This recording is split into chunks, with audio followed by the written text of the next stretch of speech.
Buenas noches a todos, bienvenidos y muchas gracias por su presencia. Hoy vamos a celebrar la segunda conferencia del tercer ciclo que la Económica está desarrollando en combinación con la Delegación de Defensa sobre las Fuerzas Armadas y la Guardia Civil. Por eso queremos dar la bienvenida en primer lugar al conferenciante de hoy, al almirante José Ángel Sande Cortizo, el cual además ya es veterano en esta tribuna. El año pasado nos deleitó con una conferencia en verso en la cual hablaba sobre las fases necesarias en la España de hoy. Bueno, pues al final parece ser que nos demostró que sí. Y yo, como nos demostró, quiero además hacer una felicitación extensa a todo el estamento militar que aquí está presente y a los que no están, porque es la institución mejor calificada por los españoles en los últimos tiempos. No sé si en la época de la Constitución, que es la conferencia de hoy, la de hoy nos va a hablar sobre un momento, lo militar en la Constitución desde 1812 hasta hoy. Bueno, entonces no había estadística, no se podía ver si el estamento militar también era el más valorado o no, pero actualmente lo es, por eso yo quiero felicitar desde la Económica a todos los militares.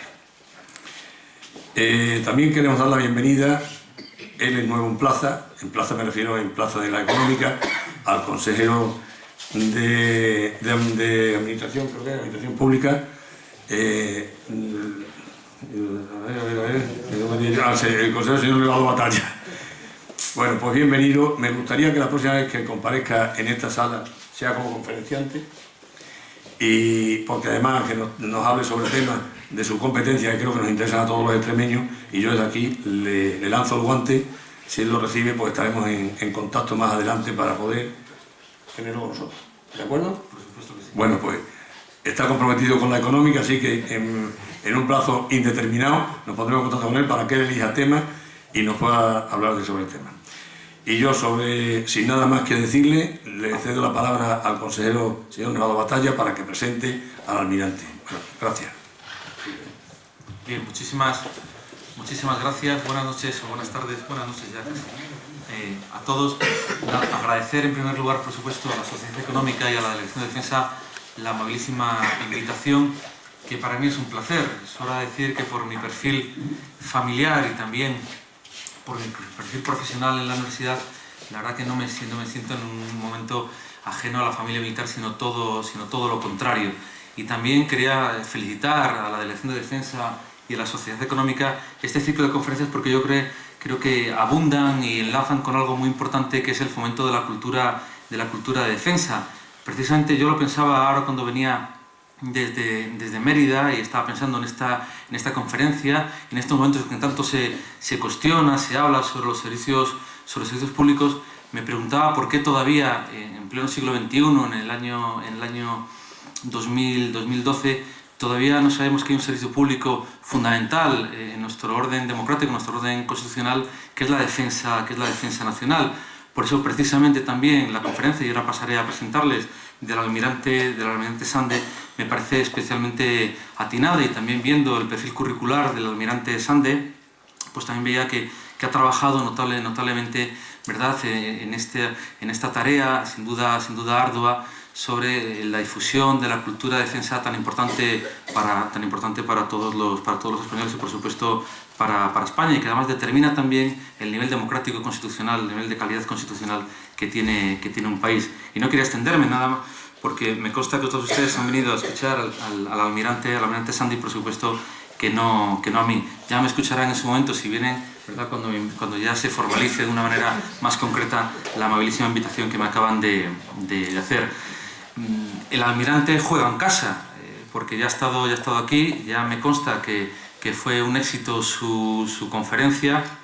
En cualquier caso, pues bueno, pues recordarles 4 trazos de su amplísimo currículum profesional y también, por supuesto, que académico. Bueno, una brillantísima carrera militar que ya lo evidencia por sí solo su empleo, su curso de Estado, por supuesto, su curso de Estado Mayor, su curso de Escuela Naval, de Guerra Naval, y curso superior interarmas desarrollado en Francia, en concreto en la escuela de París. Ha tenido mando en fuerza, ha sido comandante militar de Marina en San Sebastián, comandante naval en Bidasoa, y también ha estado en las Arduas, y yo en ese sentido, pues en fin, también estoy cercano a él como su director general de Planificación y Control en la Dirección General de Infraestructuras del Ministerio de Defensa, que también pues, evidencia lo que es un perfil, sin duda alguna, que yo creo que ha tocado prácticamente todos los campos que un gran profesional puede llegar a desarrollar. Es importante, como yo les decía antes, también destacar esa faceta suya como conferenciante y sobre todo en esa idea que también yo les trasladaba de fomento de la cultura de defensa, y aparte también una parte importante relacionada con el medio ambiente y las fuerzas armadas, y por otro lado también el tema de infraestructuras. Pero a mí me interesa destacar, por supuesto, esa faceta de fomentar la cultura de defensa, sobre todo evidenciando la posición social, jurídico-social, institucional de las Fuerzas Armadas, y a ello se va a dedicar en el día de hoy con la conferencia que se apuntaba con anterioridad. Yo también hoy aquí, que nos estamos repartiendo aquí conferencias, que me emplazaba a mí a estar aquí en la sociedad económica, que para mí es un orgullo estar aquí, porque cuántas veces he pasado por esa puerta y he asistido a alguna conferencia y qué me iba a pensar, ¿verdad?, que iba a estar aquí, que iba a ser invitado a dar una conferencia, porque claro, a mí en Badajoz no me conocía prácticamente nadie. Pero bueno, yo emplazo al almirante. Nosotros vamos a desarrollar también en el marco de los actos de conmemoración de la Constitución tan importante para España y para Hispanoamérica de 1812 al almirante para que venga a visitarnos, y en un curso, bueno, mejor dicho, en unas jornadas que celebraremos, si Dios quiere, en la Escuela de Administración Pública, pues precisamente que dé esta conferencia, porque evidentemente yo no podría regresar en ningún caso a la universidad ni a la cátedra Almirante Martín Granizo sin haber pasado por la Escuela de Administración Pública y no invitar a un almirante a dar una conferencia sobre Constitución y Fuerzas Armadas, o Constitución y militares. Por tanto, también agradecerle su presencia en este acto nuevamente aquí en Badajoz, en la Sociedad Económica, y sin más le cedo la palabra. En su tierra veo que perdiz que vuela, ¡pam! Hay que aprovechar. Es un programa de comunicaciones, almirante. En cuanto llega uno aquí... Bien hecho, totalmente de acuerdo. Y cuente conmigo. Buenas tardes, damas y caballeros. Gracias al consejero por el honor que me hace el presentarme y por las palabras que no solo llevan, como han visto, bonomía, sino intención. Veré de no defraudarle y de no hacer que al marchar de aquí se arrepienta de la invitación que me ha hecho. Pero gracias sobre todo a la Real Sociedad Económica de Amigos del País y a ustedes por la oportunidad que me brindan de hablar desde mi oficio y también de él. Oficio cuyo fin realmente no es otro que preservar con las armas en la mano, si es preciso, la libertad de nuestra patria.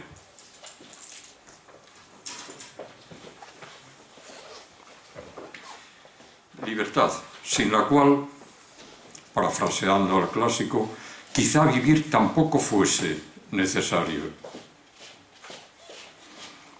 que está en la esencia del texto constitucional de 1812, cuyo centenario celebramos este año. Libertad, antaño amenazada por ejércitos foráneos y por concepciones viejas de soberanía y de poder, hoy en riesgo por inquebrantables adhesiones, por militancias sin revisión ni análisis, por olvido, quizá, de principios y virtudes. Libertad, palabra que con otras dos, no menos caras para el militar, lealtad y honor, en algunas bocas puesta a menudo en vano. Tesoro que el hombre o la mujer, que el hombre y la mujer alcanzan al hacer uso, impulsados por su voluntad e iluminados por su inteligencia, al hacer uso de su albedrío en la búsqueda del bien, de la felicidad. El viento me ha debido llevar por el camino de ronda de los baluartes de su ciudad, por el viejo adarve de la muralla, donde aún deben resonar pasos de antañones guerreros que el sueño de sus gentes velaban. Gentes de palabra recia, que a quienes con la palabra aduladora e interesada viven, dicen: mejor a su rey sirviera si, en bien de la patria mía, verdad a su rey dijera. Naveguemos, pues,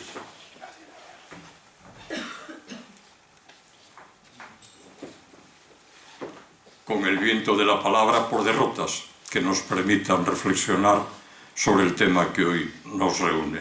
Y si para la faena yo me he permitido recuperar del viejo cofre mi uniforme, de ustedes pido permiso para libertad de maniobra al abordarla, y si acaso la pasión en mi voz trasciende, no será otra reflejo del que ustedes por su tierra sienten, no será otra que la del amor a ese oficio, la mar y las armas, que ha sido, es y será el mío. El formato de la charla será, al peripatético modo, una sucesión de observaciones y datos expuestos para que ustedes reflexionen sobre ellos y obtengan sus propias conclusiones.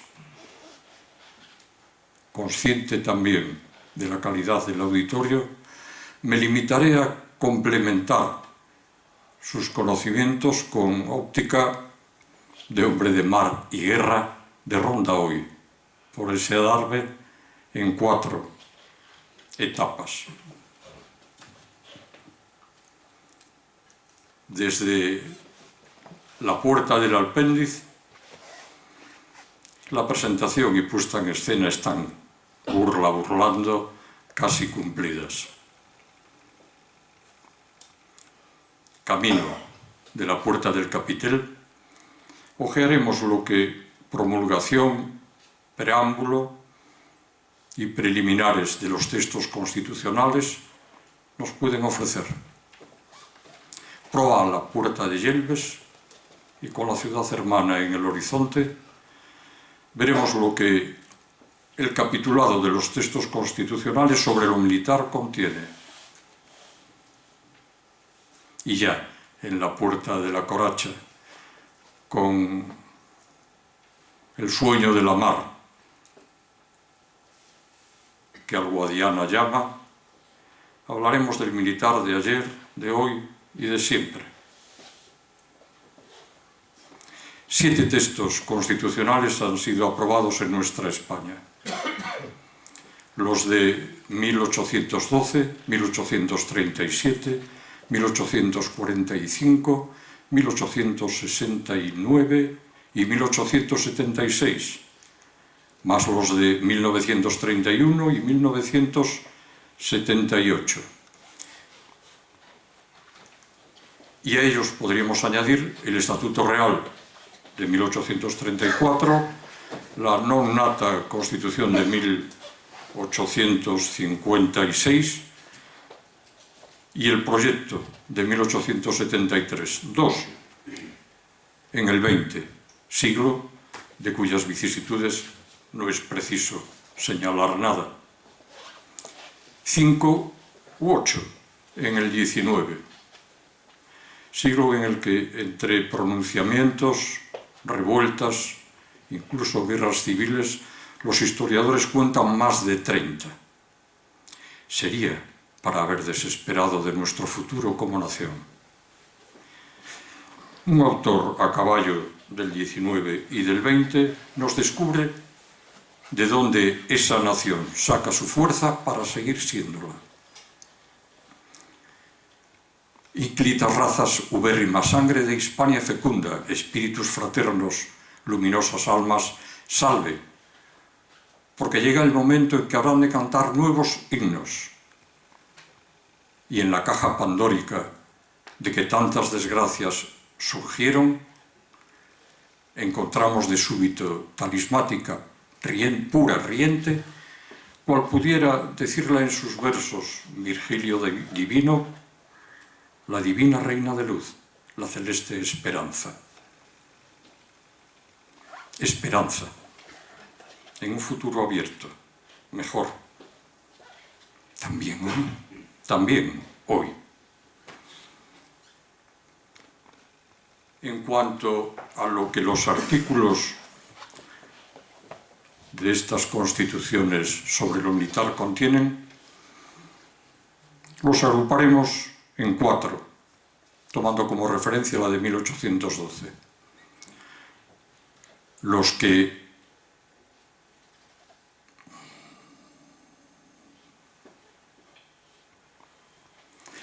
hablan, mi memoria es débil, los que hablan, eso es el paso siguiente. Algunos de ustedes tendrían que habérmelo advertido. Los artículos, el agrupamiento de los artículos no es camino de la puerta del capitel, sino proa a la puerta de Yelves. Camino de la puerta del capitel nos corresponde estudiar lo que promulgación y preámbulo de los textos constitucionales contiene. Pues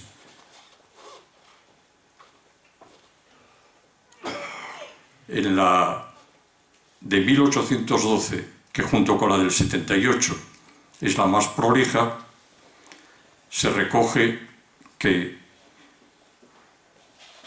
las Cortes Generales y Extraordinarias de la nación española, bien convencidas de que las antiguas leyes de esta monarquía, acompañadas de las providencias y precauciones necesarias, podrá llenar debidamente el grande objeto de promover la gloria,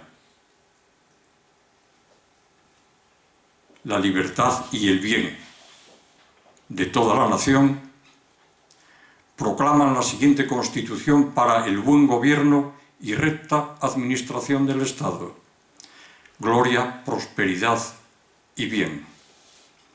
Y la de 1978, que dice: la nación española, deseando establecer la justicia, la libertad y la seguridad y promover el bien en cuantos la integran, la nación española, deseando establecer la libertad, la justicia, la seguridad y promover el bien de cuantos la integran, en uso de su soberanía proclama su voluntad de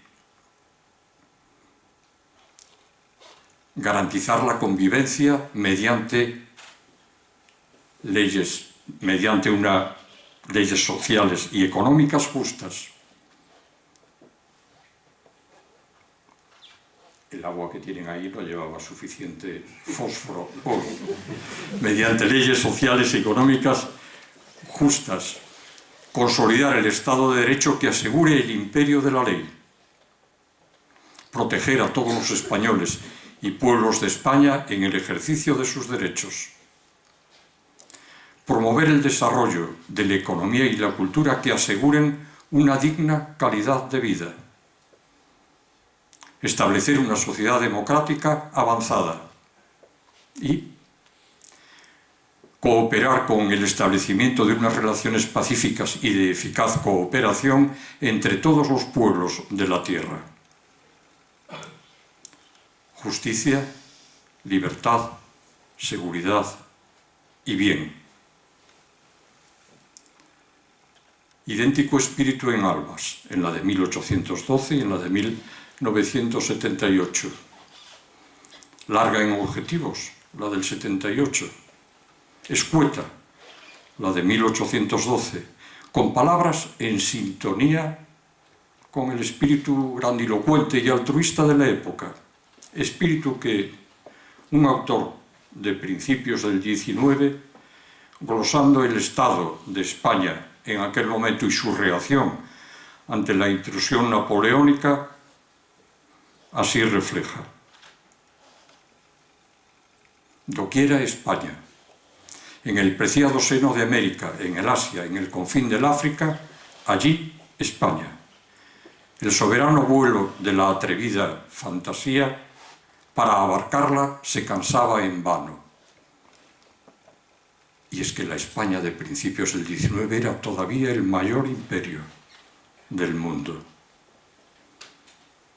entra en la escena Patria Napoleón. Estremecióse España. Y la reacción de esta no ha sido en el gran día el altar de la patria alzado en vano por vuestra mano fuerte. Juradlo, ella os lo manda, antes la muerte que consentir jamás ningún tirano.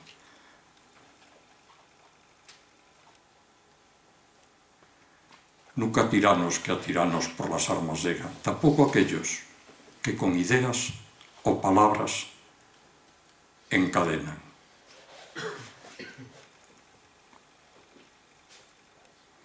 Y llamo su atención sobre otro punto de la promulgación. La de 1812 nos dice: las Cortes han decretado y sancionado la siguiente Constitución. Y la de 1978 nos dice: las Cortes han aprobado y el pueblo español ratificado. Ya en 1812 la soberanía estaba en el pueblo, pero no es hasta 1978 cuando a ese pueblo se le somete directamente la ley de leyes. Un paso interesante, importante, estimo, en la metamorfosis de súbdito a ciudadano.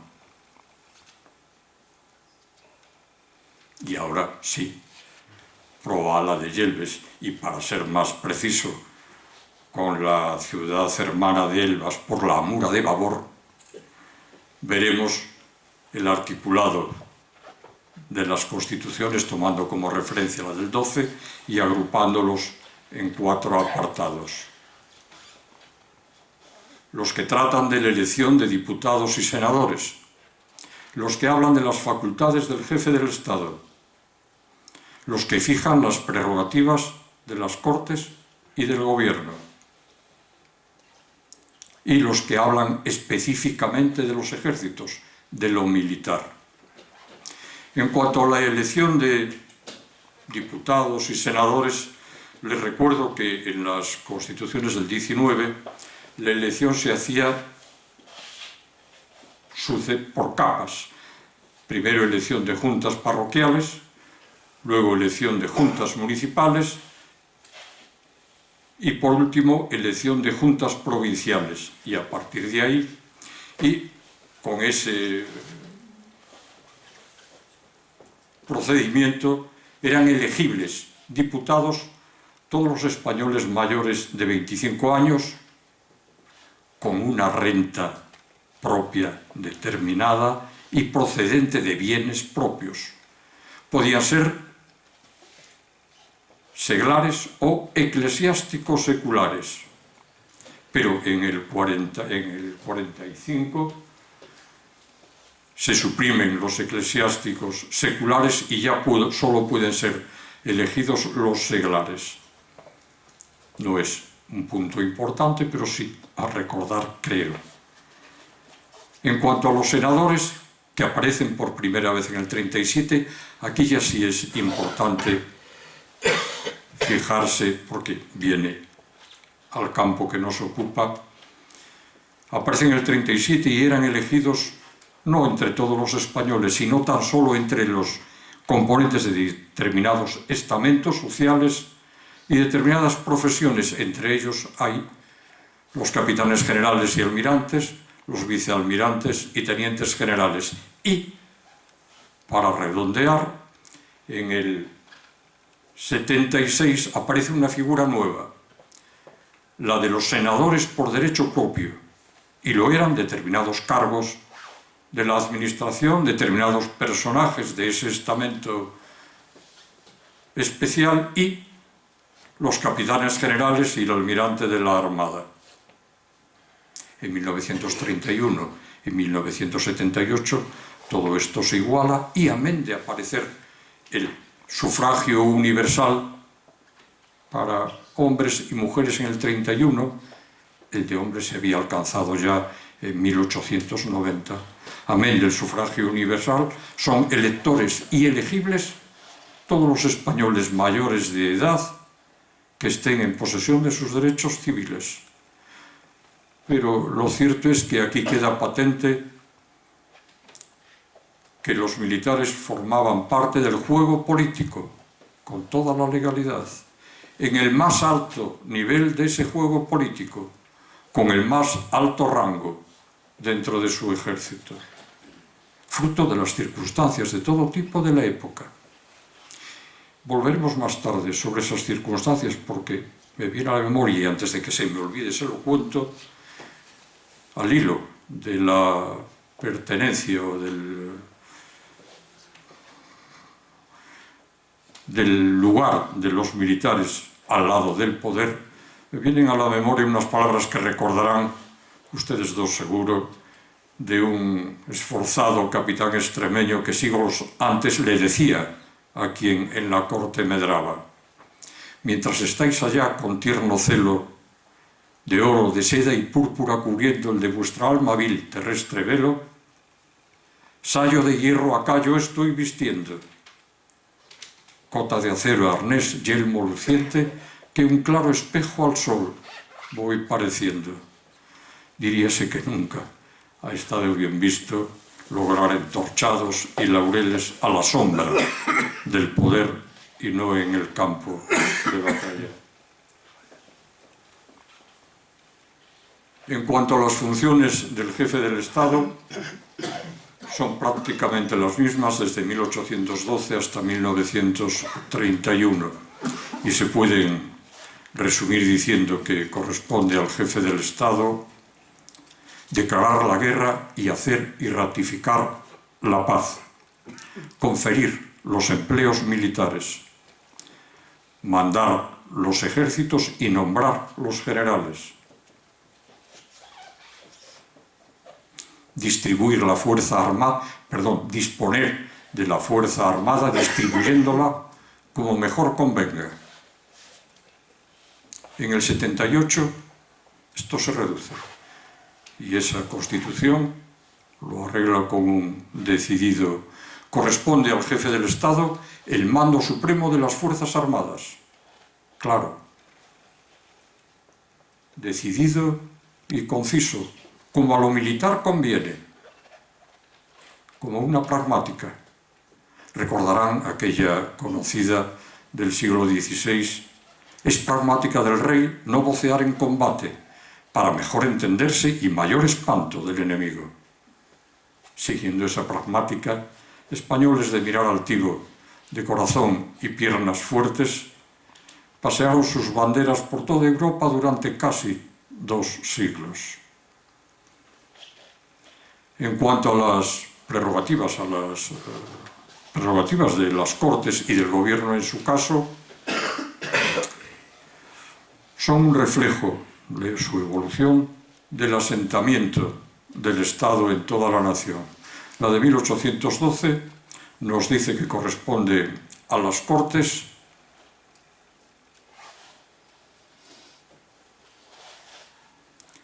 fijar anualmente, a propuesta del rey, la fuerza de tierra y mar.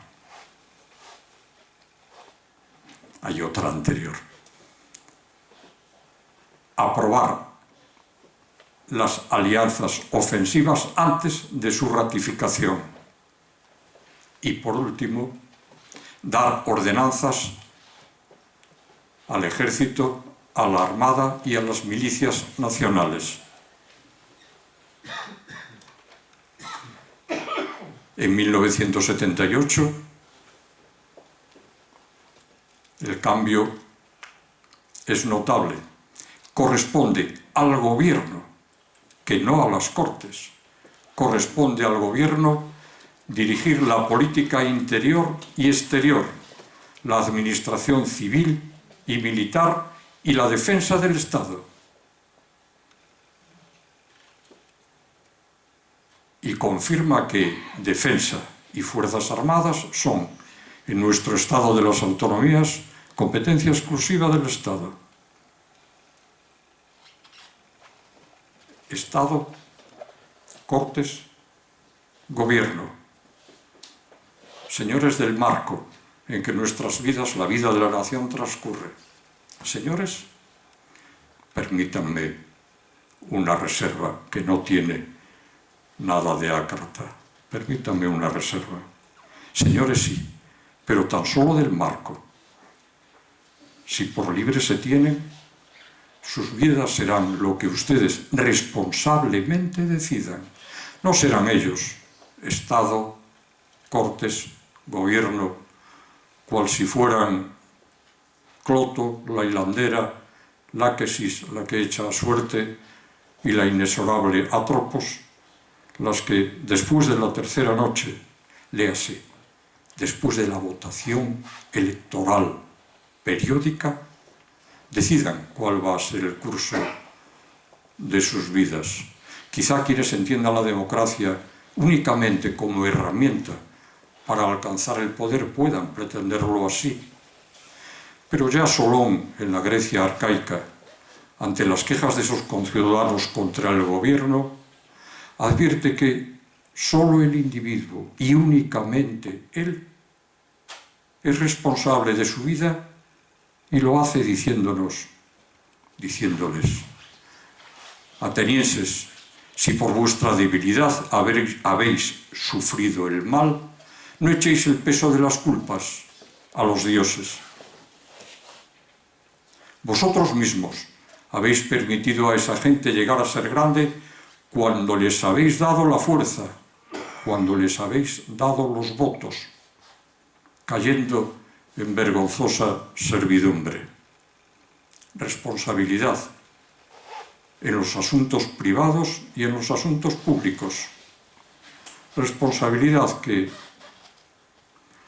junto a la igualdad ante la ley y ante la palabra, hace, ayer y hoy y siempre, a los hombres libres, más allá de lo que las formas constitucionales puedan marcar, pese a lo que intérpretes de esas formas puedan pretender.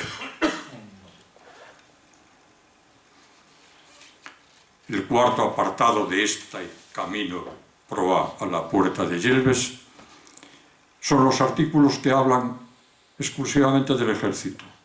Todas las constituciones del 19 tienen un título específico sobre esto. Título de la Fuerza Militar Nacional. Todas ellas, partiendo de la más prolija, que es la del 812, van diluyendo un poco su contenido, pero en esencia es el mismo que la de 1812, que sobre lo militar, en este título, nos dice: habrá una fuerza militar nacional permanente de tierra y mar, hablamos de 1812, de tierra y mar, para la defensa exterior del Estado y la conservación del orden interior. Se establecerán escuelas militares para la instrucción y adiestramiento de las diversas armas del ejército y la marina. Ningún español podrá excusarse del servicio militar. Habrá en cada provincia cuerpos de milicia nacional.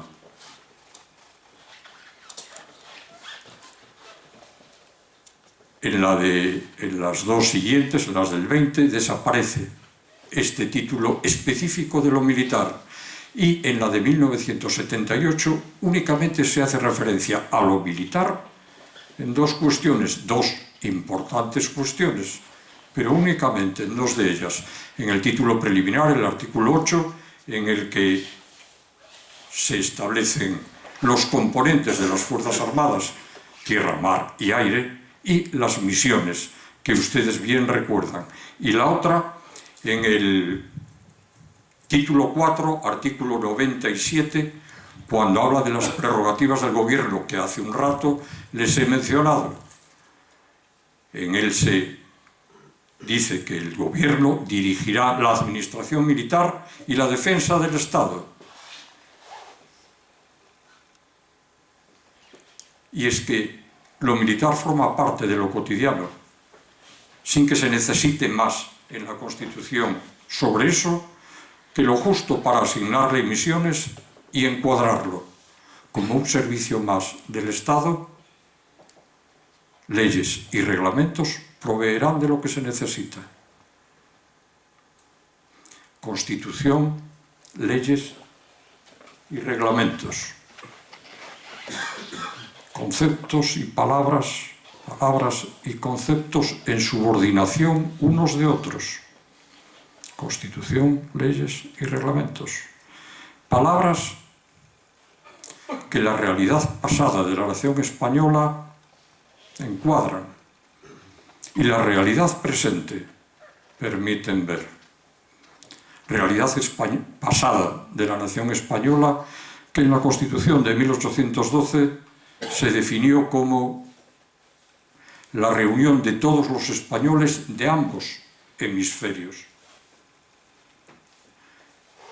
la que se obligó a mantener y preservar mediante leyes sabias y justas la libertad, la propiedad y demás derechos legítimos de todos los individuos, la que proclamó que el amor a la patria es obligación principal de los españoles, la que estableció que todo español está obligado a defender la patria con las armas. Y la realidad presente, con sus dificultades, realidad en la que la nación española, con la herramienta de la palabra y desde el trampolín de la Constitución, habrá de buscar un futuro mejor, abierto, esperanzado. Pero cuán duro resulta a veces mantener la esperanza en los logros de la palabra. Hoy, cuando ayer y quizá mañana, tirios y troyanos parecen en su propio templo, en las cortes del Reino de España, despreciar esa palabra. Señoría, usted miente y lo sabe, se dicen unos a otros, y sin calar siquiera el chapeo velador de vergüenzas propias vanse y nada queda. Mentir, traición, que el fementido a sí mismo se hace. Mentir, villana traición, hacerlo si la representación de la soberanía del pueblo, de la nación, se dice ostentar. Mentir, traición profunda, si desde instancias del gobierno se hiciese. Me permitirán, desde oficio en el que la palabra es más que vida, pues mantenerla lleva al sacrificio de la propia y aún a la inmolación de la vida ajena, me permitirán recuerde el reto que en la ocasión de Zamora a quienes de traición con Bellido Dolfos y de mentir se acusa. Oídme testigo el cielo de las verdades que digo, y así reto de traidores primero al consejo mismo, a los chicos, a los grandes, a los muertos, a los vivos, y reto a los por nacer, pues sois pocos los nacidos, al que a defender se atreva que Zamora no ha sabido en tan villana traición, en tan infame delito. Palabras nunca inocentes, siempre vindicativas, y demasiado hombre público, émulo del Humpty Dumpty de Lewis Carroll, el que afirmaba: cuando yo digo una palabra, significa exactamente lo que yo quiero que signifique, ni más ni menos. Hombres públicos imprescindibles para el gobierno del Estado, vital que de vida transparente, de comportamiento transparente, e intachable resulten. Crecen en número bastante. ¿Dónde se forman? Volvamos a las circunstancias antes pospuestas, al hecho de que en el 19 las constituciones autorizasen y aún potenciasen la presencia de los militares en Congreso y Senado. Periodo, recordarán, en el que en más de 30 ocasiones se removió y aún derribó un gobierno, y no siempre desnudando bayonetas.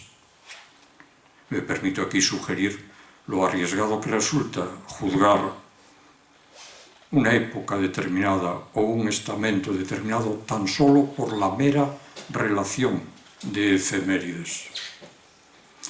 Los historiadores, y seré esquemático muy breve, identifican 5 circunstancias especiales en aquella época.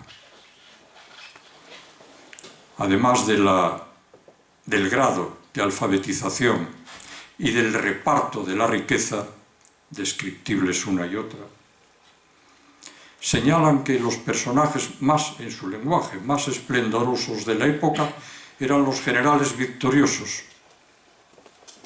pero, añaden, generales políticos que no representaban el interés del ejército. Fueron diputados, senadores, ministros, y se desempeñaron con notable éxito en no pocas ocasiones. No es problema de competencia. La cuarta circunstancia que mencionan es que el ejército no tenía espíritu de clase en la época, y pese a eso, o gracias a eso, ustedes reflexionen y concluyan, era el mayor instrumento de movilidad social de toda Europa.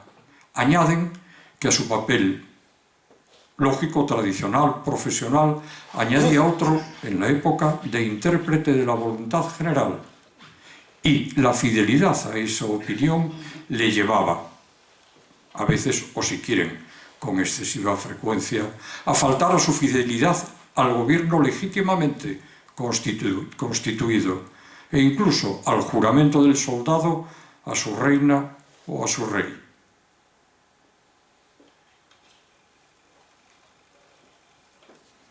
Añaden, como otra circunstancia importantísima a considerar, la inestabilidad de las clases medias en la época en España, la debilidad de las capas bajas de estas clases medias que les obligaba al doble empleo y a depender del empleo que su partido político pudiera darles en cada ocasión. Uno y otro dificultaban tremendamente la aparición de una opinión libre, de prensa independiente. Clarín decía en la época: el crítico que dice la verdad no medra. Alcanzada en la medianía del siglo XX la estabilidad y un notable crecimiento numérico en esa clase media, esa estabilidad se contagió, a decir de todos los autores, al Estado, a la nación entera. Nación que quizá pueda cuajar ahora el viejo y claro sueño: hombres y mujeres iguales ante Dios y ante la ley, que, conviviendo en una patria común, buscan juntos la felicidad. Utopía, sueño que el adarve propicia. El viento en esa adarve me trae a la memoria unos versos de Antonio Machado. Tu verdad no, la verdad, y ven conmigo a buscarla. La tuya, guárdatela. Implícito como está, me habría gustado que explicitase que explicitase que la suya también se la había guardado y completase con la rima adecuada el cuarteto, pero a fe que está muy bien, a fe que está bien el terceto como está. Y no sería utopía si tirios y troyanos se afanasen en buscar lealmente un mínimo común de verdad hoy. Y ya en la puerta de la coracha y soñando la mar que al Guadiana espera, hablaremos del militar de ayer, de hoy, de siempre. Soñar la mar. ¿En qué mar sueñan ustedes? ¿En la mar de mies y vid, oro y sangre que el río que les baña atraviesa? ¿O en la mar de azul y azul, cuyo aroma el viento de poniente desde el otro lado de la raya les trae y que en Ayamonte al Guadiana espera? Me malicio que en otra mar sueñan ustedes, la mar a la que han abierto las 4 puertas, por lo que barrunto, de su muralla de par en par. Es la mar del conocimiento y el esfuerzo, que enseñando se fomenta. La mar del conocimiento compartido y del esfuerzo sostenido, la que, surcada con mano firme y valiente corazón, ha de traer el futuro a sus playas. Pero volvamos a la ronda en el adarve, a quienes en él montan serviola, para que esas puertas nunca hayan de cerrarse, a los militares. Si en el 19 lo militar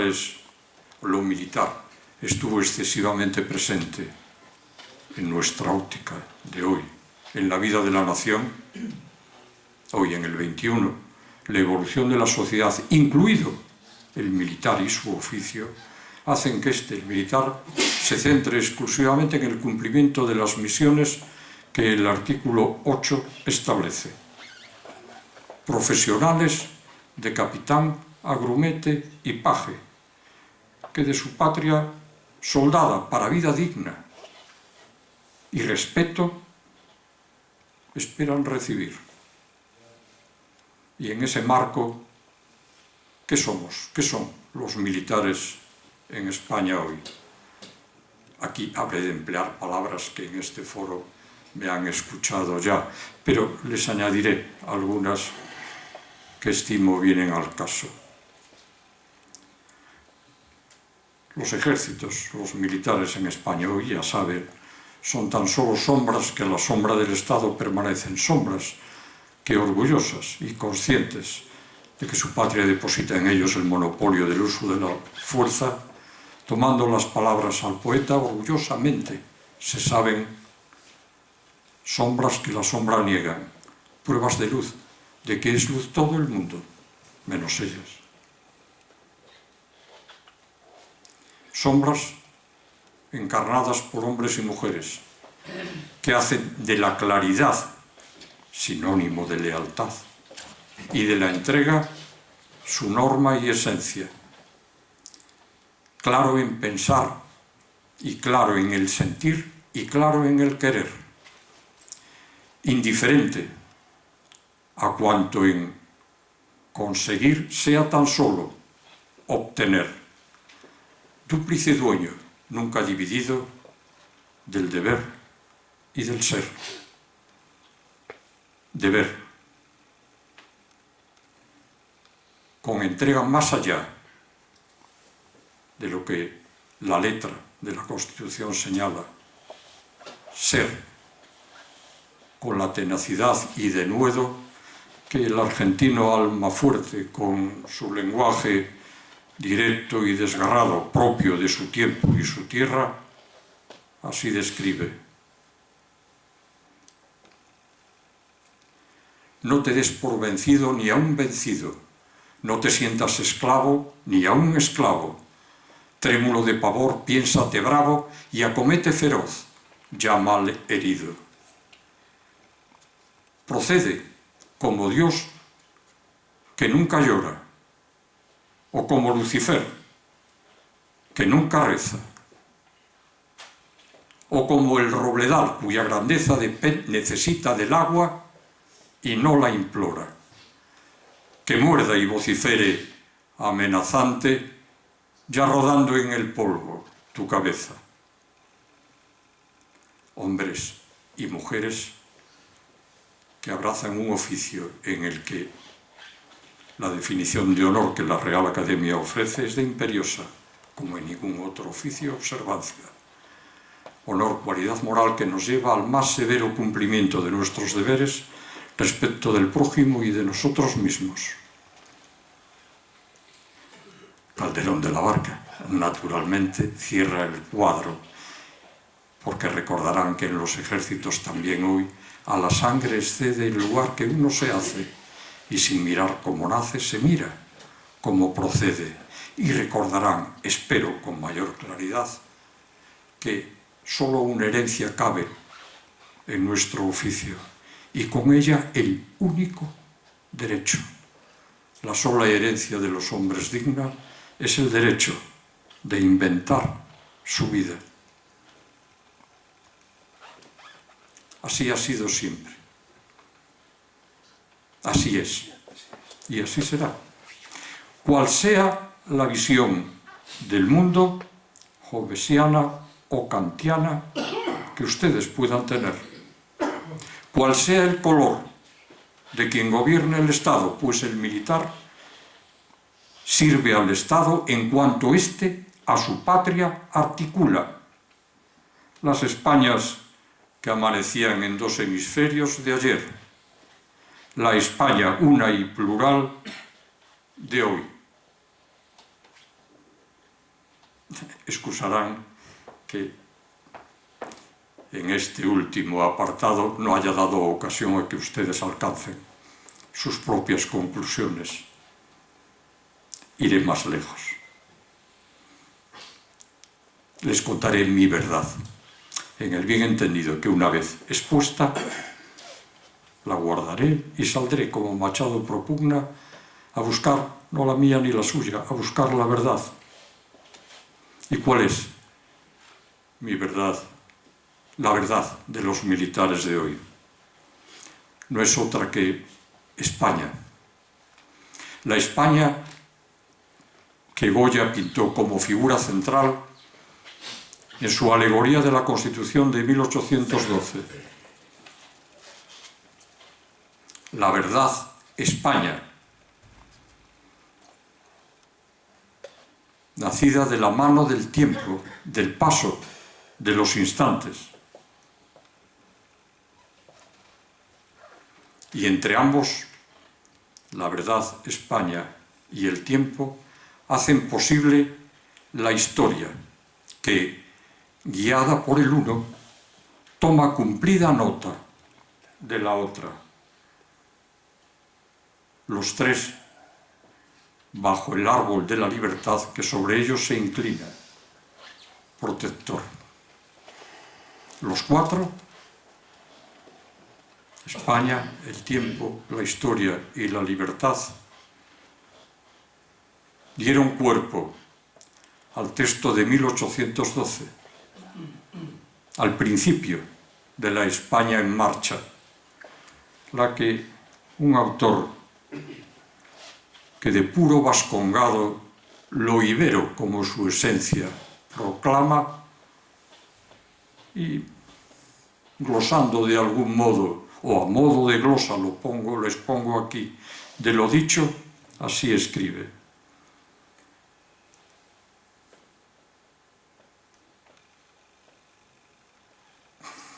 El texto de la de 1812. Escribe este autor, que repito, de puro vascongado lo ibero, como su esencia proclama. Nosotros somos quien somos, basta de historia y de cuentos. Allá los muertos, que entierren como Dios manda a sus muertos. No vivimos del pasado ni damos cuerda al recuerdo. Somos turbia y fresca, un agua que atropella sus comienzos. Somos el ser que se crece, somos un río derecho, somos el golpe temible de un corazón no resuelto. Somos bárbaros, sencillos, somos a muerte lo ibero que aún nunca logró mostrarse puro, entero y verdadero. Somos españoles con futuro y españoles que por serlo, aunque encarnan lo pasado, no pueden darlo por bueno. Recuerdo nuestros errores con mala saña y buen viento, ira y luz, Padre de España, vuelvo a arrancarte del sueño. Vuelvo a decirte quién eres, vuelvo a pensarte suspenso, vuelvo a luchar como importa y a empezar por lo que empieza. No quiero justificarte como haría un leguleyo. Quisiera ser un poeta y escribir tu primer verso. España mía, combate que atormentas mis adentros, para salvarme y honrarte, con amor te deletreo. Esta es, damas y caballeros, mi verdad.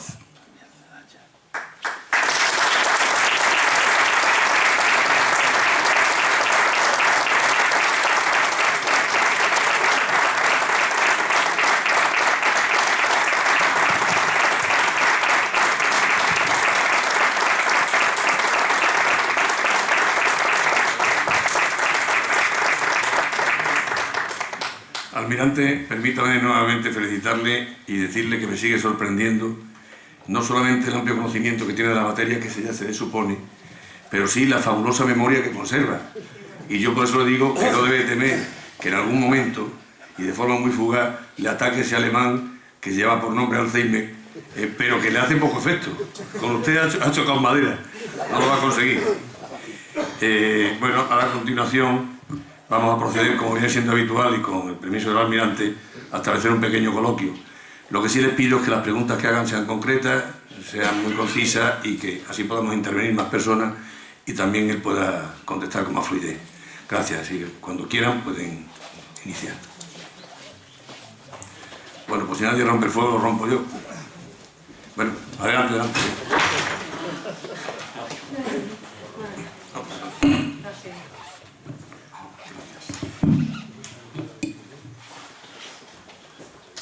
Almirante, buenas noches.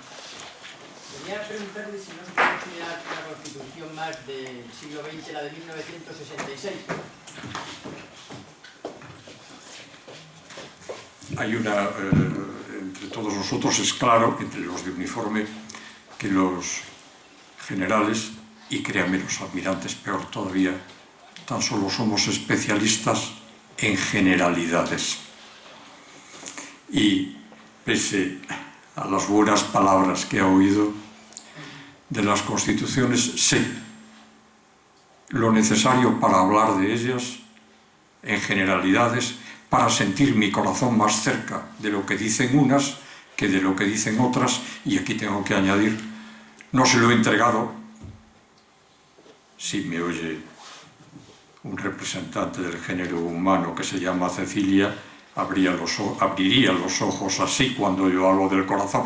No se lo he entregado a ninguna de ellas. Habrá advertido que hay cosas de una y de la otra y de las otras que me gustan y no me gustan. No pretendo escurrir el luto, le digo que no sé de la Constitución de 1966 de la que usted me habla. Yo he ido, aunque parezca un heterodoxo, he ido ortodoxamente documentándome de lo que está en vigor, de lo que había, y también debo reconocer que me interesé más por las del 19, por el aquel de que son nuestro pasado y van a explicar un poquitín el futuro al que voy. La del 66, cual sea el recorrido que haya tenido, me temo que ha tenido poca influencia en todos nosotros. y en la del 78 menos no, perdón, y en la del 78 desde luego no figura ninguna referencia. Para que me pueda reñir por no ser breve en la respuesta, aquí cabe añadir que hay algunas cosas que no he comentado antes. Intentaré comentarlas ahora muy brevemente. Si en la mayoría de las profesiones hay que matar al padre, en lo político me parece que eso está al orden del día. Luego el no citar a la del 66 y a quienes en ella intervinieron, le confieso que no me extraña nada. Aquí añado el cúmulo de ignorancia que sobre ese tema tengo, de acuerdo. Pero aprovecho para decir otra cosa que no quería comentar, quizá no me he atrevido a comentar cuando les hablé de la promulgación y del preámbulo. Se da cuenta también, hay un hombre público aquí que a lo mejor me lo tiene en cuenta. Bien, en mi segunda carrera falaremos con pai da rapaza. En la promulgación y el preámbulo, ahí se contienen las esencias que en teoría informan el cuerpo entero de la Constitución. Se conservan siempre, se tienen presentes siempre. Gracias por darme la ocasión de decirlo. Bien, tiene la palabra el consejero y quiere también hacerle una pregunta al almirante. Sí, muchas gracias. Eso sí. También Eso es fuego amigo. No lo tomo ni con fuego, amigo. Nada, almirante, felicitarle, y le digo que como los toreros que se arriman mucho al toro, me tenía usted en un vilo. Pero claro, porque yo la verdad es que nunca he visto ese esfuerzo de memoria que usted ha demostrado aquí. La verdad que me ha dejado impresionado. No, en relación, yo solo por apuntarle a lo que apuntaba, yo creo, sin ánimo de, por supuesto, pero sí decirle que yo creo que hay una confusión, porque en puridad jurídica lo que usted señala como Constitución no es tal, pero bueno, simplemente... La pregunta ha sido si se podía considerar como tal, es lo que preguntaba. Bueno, claro, yo creo que es que el almirante ha seguido de manera ortodoxa y escrupulosa lo que sí se considera como... Pero bueno, no quiero ni quitarle ni un minuto de protagonismo al almirante. Igual que siguieron los proyectos de Constitución, la pregunta era si se podía considerar como tal, era lo que... Ignorancia total por mi parte, y se lo agradezco porque he aprendido algo también hoy. Bueno, mi pregunta al almirante, la verdad que le digo que me ha dejado muy impresionado su intervención tan brillantísima, y solo decirle en relación con lo que hablaba muy bien, yo creo que cuando hablaba usted y hacía esa referencia a Solón y hablaba yo lo interpretaba desde el punto de vista de los ciudadanos, que a veces es verdad que los ciudadanos tienen los gobiernos que se merecen y las constituciones que se merecen, yo lo interpretaba así, pero sí me señalaba y me ha dejado también pues muy significada la afirmación que usted hacía en relación con la mentira, y la mentira en el ámbito público. Claro, yo le preguntaría si realmente la ciudadanía quiere recibir verdades o mentiras. ¿Usted qué cree? Es decir, porque yo, por ejemplo, y precisamente en relación con el ámbito de las Fuerzas Armadas, yo creo que quizás, por poner un ejemplo concreto, y aquí estamos por supuesto que en confianza, yo creo que en relación, por ejemplo, ahora mismo de manera real, con las misiones que está realizando España en el exterior, no voy a decir que se esté mintiendo, ¿verdad? Pero sí que es verdad que esa realidad, pues se le da un perfil que a lo mejor no es el que realmente tiene. Pero no porque quien tiene que dar esa realidad no quiera decir la verdad o la verdad de las cosas, sino porque verdaderamente a lo mejor estamos en una sociedad o en una ciudadanía que por el tipo ya de sociedad y ciudadanía que tenemos, no sé, pues no está preparada para recibir la realidad y la certeza y la verdad de las cosas. Quería simplemente contrastar un poco su opinión. No diré nada en contra de lo que ha dicho usted, porque en parte estoy de acuerdo. Lo que pasa es que eso, y volveré sobre ello después, aunque esté de acuerdo, eso no me va a impedir, no me va a consentir que yo calle mi opinión sobre quién miente. El hecho de que, pongamos por caso, la ciudadanía prefiera que le mientan, no debe llevarme a mí a callar mi opinión sobre la mentira. se lo he dicho, lo he comentado, en nuestro oficio no se puede permitir eso. Y me dirán, oiga, al que deja en retaguardia sabiendo que se va a morir, le miente. No tengo necesidad de mentirle. Al que dejo en retaguardia y él sabe que se va a morir, no necesito decírselo, ya lo sabe.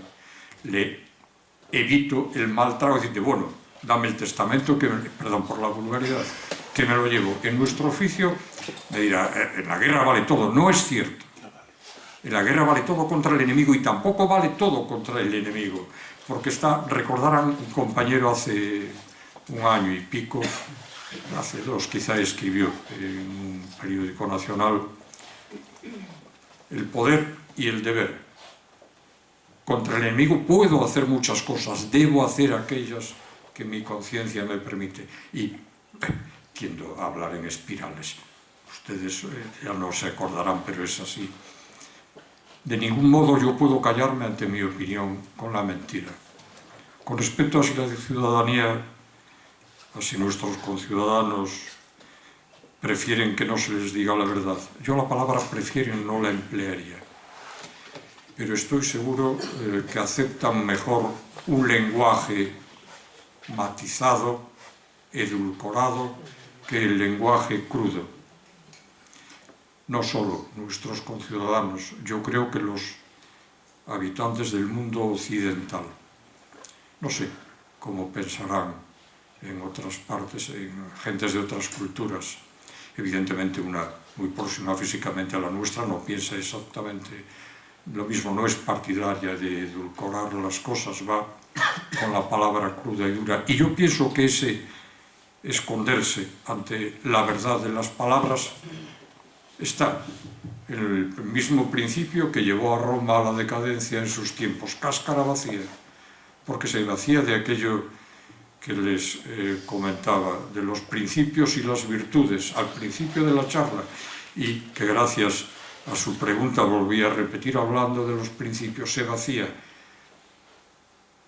Y conste que no tengo ganas en mi segunda oportunidad de subirme a un púlpito y predicar en una iglesia, pero así lo siento. Comparto su punto de vista. Nuestros conciudadanos no quieren oír que la guerra cuesta, además de dinero, sangre. Si no pones dinero, tienes que poner sangre. Es un binomio que va junto. Dinero puesto en técnica y en adiestramiento, lo cual lleva sacrificio, que ya, caramba, adiestramiento y sacrificio, bien. Pero es que si no pones dinero y adiestramiento y una voluntad sostenida para que aquello en lo que te embarcas lo ganes, lo consigas, si no, no te metas en ello. Una voluntad sostenida en ese campo. Si no haces eso, pones sangre al otro lado de la balanza. Y eso en la ciudadanía no es aceptable hoy. Ni siquiera la palabra guerra se usa ya, por desgracia, no sé si suerte o no. Conflicto, enfrentamiento, no, guerra pura y dura. Antes, en la guerra, se formaban los ejércitos en batallones, Monsieur le Français tirez-vous le premier. Así de elegantemente se decía, de elegantemente nada. Una vez disparada la primera descarga, ahora voy yo y te vas a enterar. En fin, esos eran los tiempos en que la guerra estaba clara. Es que ha estado clara alguna vez la guerra, salvo en los cuadros de juguete. Ahora es de otra manera, pero sigue siendo una guerra. Al fin es querer imponer la voluntad de unos a otros. Y en mi tierra dirían, chámalle como queiras, pero es guerra. No culparé nunca a ningún ministro de Defensa por decir que aquí o allá estamos, pero no me encontraré a gusto y pensaré, en el mejor de los casos, que él lo quiere para contentar, para no herir la sensibilidad de la ciudadanía. Pero aún en el mejor de los casos pensaré, oiga, usted, amén de contentar, de no herir la sensibilidad de la ciudadanía, usted a quien tiene que proteger es a mí, que no es mi sensibilidad, es mi vida con lo que está jugando. Y, perdónenme, si por cumplir tan solo mi deber me dan una medalla, mal estamos haciendo. A mí me dan una medalla cuando cumplo mi deber más allá de lo establecido. Y sabrán que me estoy refiriendo a los repartos de medallas indiscriminadas, no a aquellas que certifican que ha estado allí, como son todas las mías en general. He estado en un momento determinado. Pero si le da la que corresponde al extraordinario, ¿qué caramba le dará al que, no al que muere en un combate normal, sino, perdón, quiero decir que al que muere en un combate normal, si le da la cruz al valor, ¿qué le da al que de verdad acomete un acto de valor? Pues, ¿qué le diría yo? Cascorro en Santiago de Cuba, que se echa a cuestas la gata, o era en Melilla. Ustedes me corregirán, que se echa a cuestas la lata de gasolina y quema el reducto de los enemigos, sabiendo que se va a quedar allí. Eso es valor. Tan lo sabía que se ató un cabo a la pierna para que recuperase su cuerpo cuando hubiese fenecido allí. Perdón, es que me indigna, perdón, no debía haber empleado esa palabra, me incomoda que socapa de no herir susceptibilidades se nos considere que lo somos, elementos fungibles, somos prescindibles, todos para eso estamos ahí. No, perdónenme, no porque nos paguen, a mí no me pagan por morir, a mí me pagan para que pueda llevar una vida digna. Lo de morir corre de mi cuenta. Estoy ahí para atender a una profesión, para un servicio. No, estoy ahí porque me paguen. Naturalmente, si no me pagan, no puedo estar. No puedo formar una familia, ni puedo llevar un uniforme adecuado. No puedo llevar una vida digna. No es esa la razón. Y si usted se limita tan solo... Estoy aprovechando, y os lo digo, no me lo tome como algo. Estoy aprovechando para desfogarme. Y es porque a lo mejor no es agua. Si usted, para no herir la susceptibilidad de la familia, me menosprecia a mí, mal asunto, mal negocio está haciendo usted con el futuro de la patria, porque en otro momento le tocará a otro, y entonces estamos en lo que comentaba al llegar aquí, que la verdad es la que cuenta cualquier individuo para tener más tirada en el periódico hoy. Esto es un terreno peligroso, perdóneme. Yo aseguro que es agua. No obstante, habrá comprobado, almirante, que yo en ningún momento he hecho ningún comentario a la extensión de la respuesta. Yo pedía únicamente concreción en la pregunta. Y claro, como al consejero había pedido hace un momento que fuera conferenciante en futura oportunidad, pues no le iba a cortar también a corta la pregunta. Bueno, se lo pido al resto de la sala. ¿Alguna pregunta? Sí, Charo. Sí, general. En primer término quería felicitarlo por su magnífica y poética conferencia, que me ha gustado mucho. Yo voy a hacerle dos preguntas. La primera, más que pregunta, es una preocupación que yo tengo como ciudadano de a pie, que es lo que soy. Según la Constitución, la pregunta es la siguiente. De acuerdo con nuestra Constitución vigente,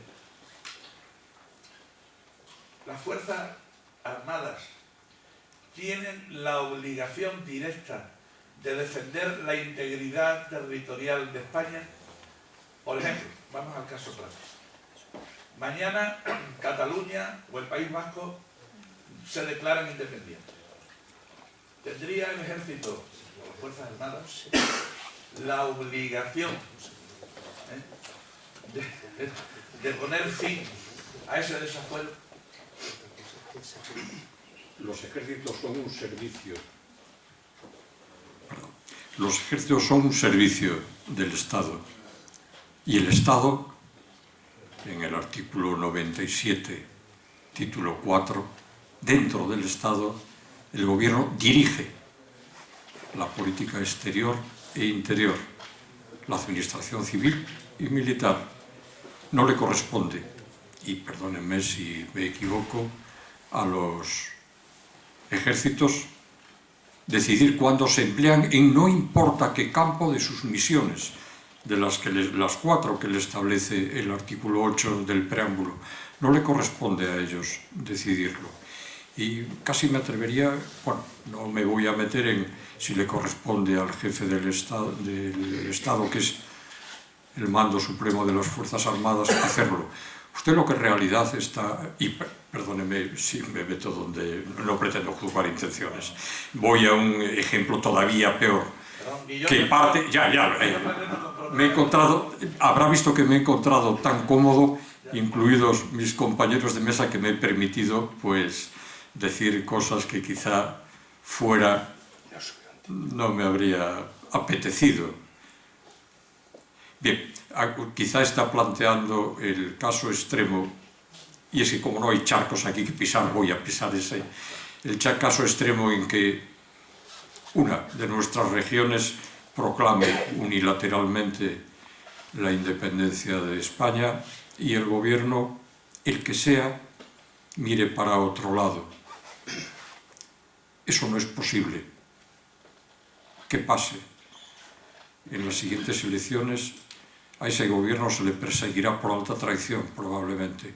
No necesitamos nosotros, perdón, lo he dicho mal, no es necesario que uno de los servicios del Estado transgreda la ley metiéndose en asuntos que no son de su competencia.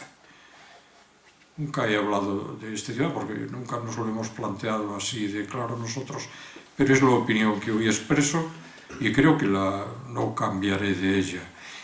Y si no fuese ese el caso de que el gobierno mirase para otro lado y no le importase que en la siguiente le juzgasen por alta traición, si el gobierno quiere hacer algo en un caso de esos, no nos necesita a nosotros. Gracias al cielo, a lo largo de la historia, desde el 40 y tantos o por ahí, hemos puesto en pie una fuerza que sí puede, a las órdenes del gobierno, tomar cartas en ese asunto y reducir las cosas a sus justos términos, las fuerzas de seguridad del Estado. Y si le digo, pues eso, a los señores de tricornio y verde, les basta y sobra, y siempre será menos, a ellos les costará, se les romperá el corazón como a cualquiera de nosotros, pero habida cuenta que tienen un pie precisamente en el campo civil como garantes del orden interior y el otro en lo militar, les sobra capacidad y ahí les tocará llorar a ellos en ese momento. Como sigan por ese camino, les voy a contar, pues, qué sé yo. Esa es mi opinión clara y dura. Nunca los militares en estos tiempos hemos de meternos en cosas que no sean las instrucciones directas del gobierno, nos gusten o no. Si no, retrocedemos años, siglos hacia atrás y nunca puede haber un gobierno, por malandrines que resulten, y los hay. No era solo no era, perdón. Nunca podrán faltar tanto a su deber. Es su primer deber. Se lo marca a ellos la Constitución. Nunca podrán faltar a ese deber suyo. Nunca. Discúlpeme, Almirante, que habláramos bajito, pero como estoy con un político, pues ya se me ha pegado algo y yo también hablaba bajito.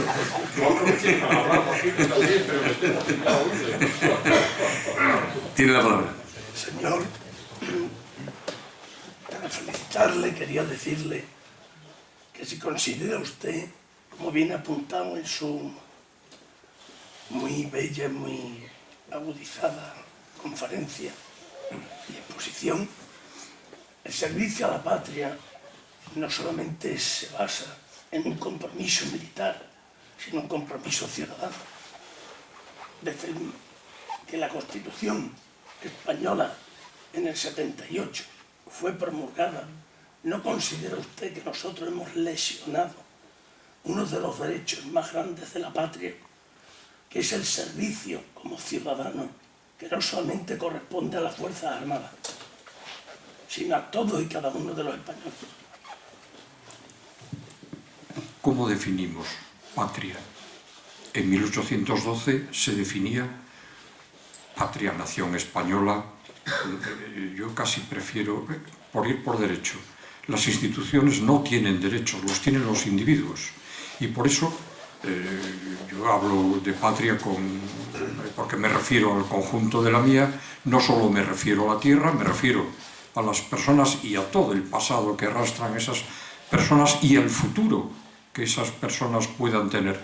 Y por eso casi la patria va más al corazón, me va más a la razón la palabra nación. Y la nuestra se definió como el conjunto de todos los españoles, etcétera, etcétera.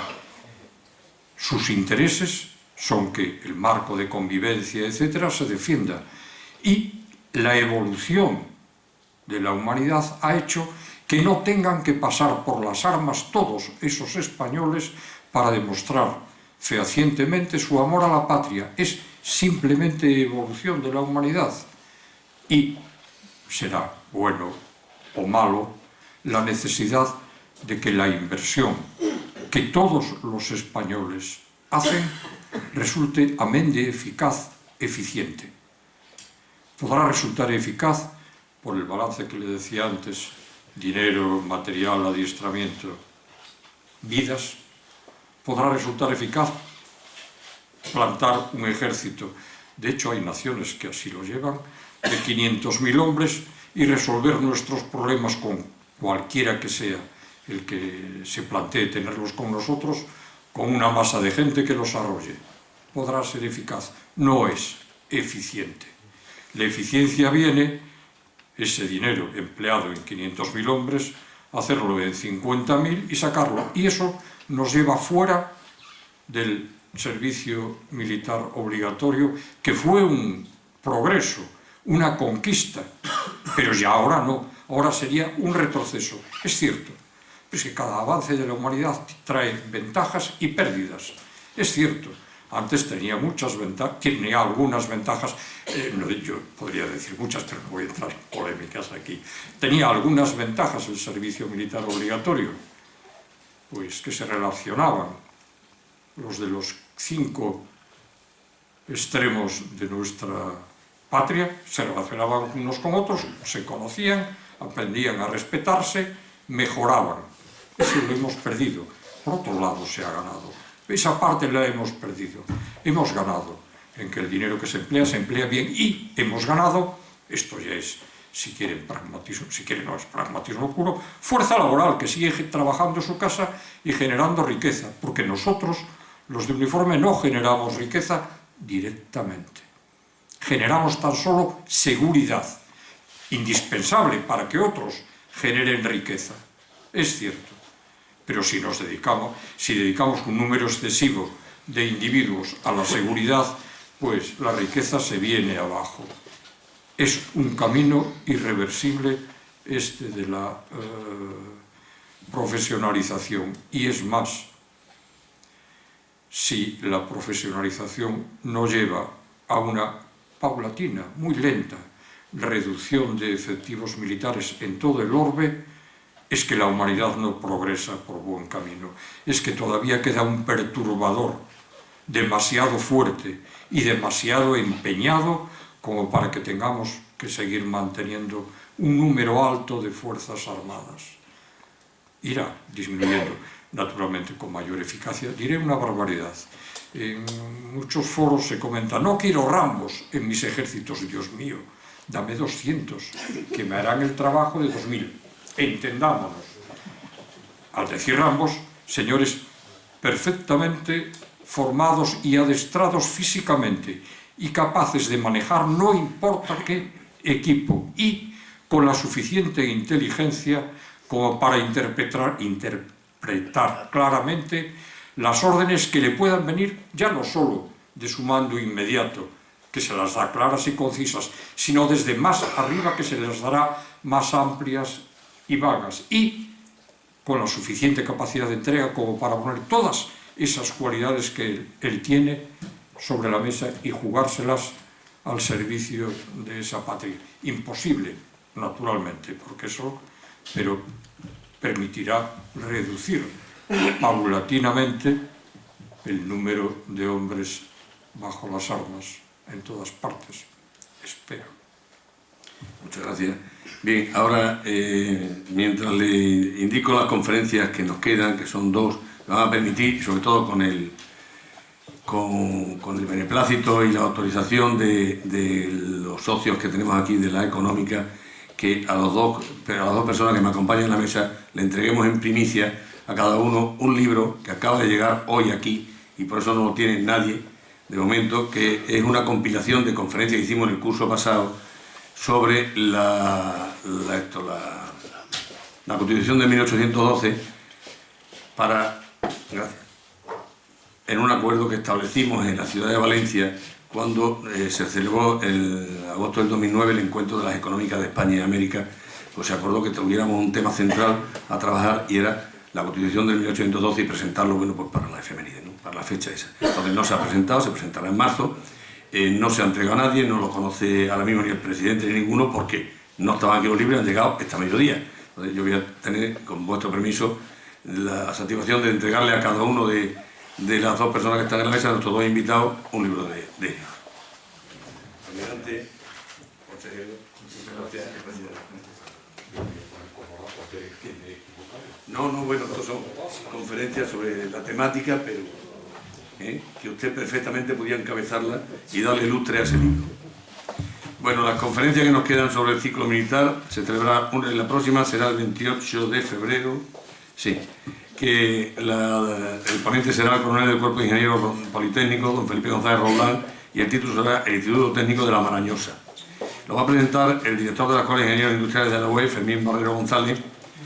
Como estarán observando, la Delegación de Defensa está consiguiendo un éxito con hacer una comunión entre ejército y universidad, porque hoy tenemos el consejero que su razón principal de ser profesional es el profesor de universidad. El próximo presentador también va a ser el director de la Escuela de Ingenieros Industriales.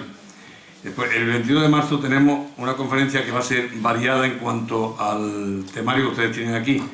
La conferencia que va a ser el ejército en la pantalla, y aquí figura como ponente único el teniente coronel don José María Fernández López, se va a dividir en dos partes. Una la va a dar él, como aquí lo indica, y otra la va a dar el recién nombrado fiscal, el fiscal general del Estado, el señor Torres Dulce. Este será el 22 de marzo. El fiscal general hablará sobre el ejército en el Far West, en la pantalla, pero en el Far West. Y después la última será el 8 de mayo, que será sobre la División Azul en San Petersburgo. El ponente será el coronel don Olegario Moreno Rodríguez, y el presentador está pendiente de confirmar. Ya nos traerán, yo me imagino que ya que están elaborados tan fenomenalmente bien, traerán otro universitario. Será un unicoronel. En ello estamos. Bueno, pues muchas gracias a todos, buenas noches, y que sigan disfrutando.